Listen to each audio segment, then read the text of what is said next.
আরও ১৮০৩ জনের নাম বাদ দিয়ে ১৫,৪০৩ শিক্ষকের নতুন তালিকা বাছল শিক্ষা দপ্তর। অযোগ্য হিসাবে চিহ্নিত বা দাগি নয় এমন শিক্ষকদের তালিকা থেকে আরও ১৮০৩ জনের নাম বাদ দিল রাজ্য সরকার।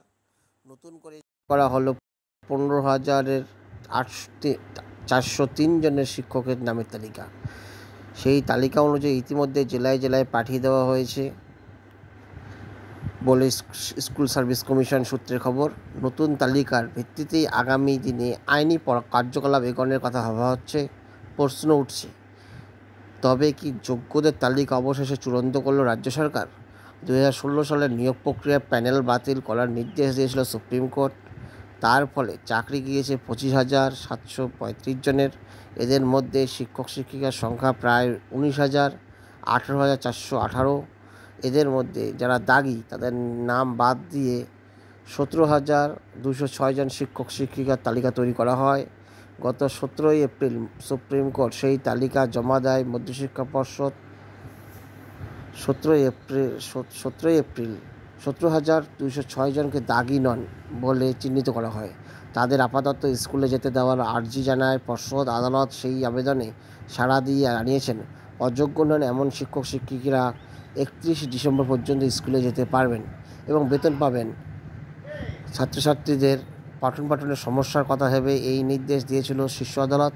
তবে চলতি বছরের মধ্যেই নতুন নিয়োগ প্রক্রিয়া সম্পূর্ণ করতে বলা হয়েছে এবং রাজ্যকে এবং ১৭,২০৬ জনের মধ্যে কিছু শিক্ষক শিক্ষিকা বাদ দেওয়া হয়েছে।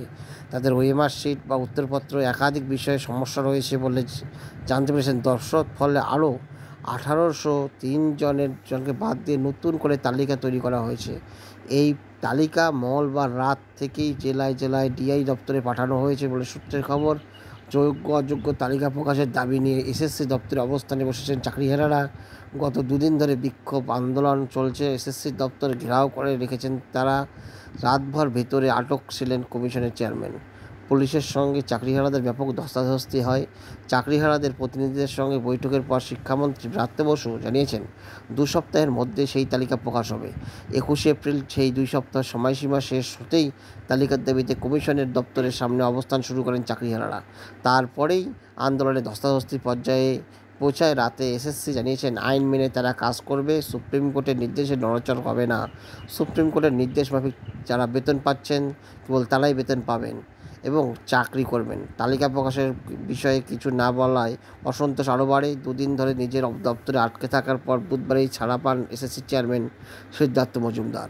কলকাতার হাইকোর্টে এই সংক্রান্ত একটি মামলা চলছিল, সেখানে তাকে হাজিরা দিতে বলা হয়েছে, তাই তাকে দপ্তর থেকে বেরোনো দেওয়া হয়েছে বলে তবে অবস্থান চলছে। তাহলে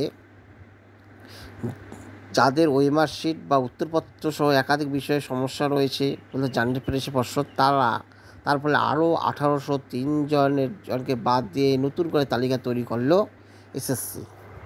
ধন্যবাদ।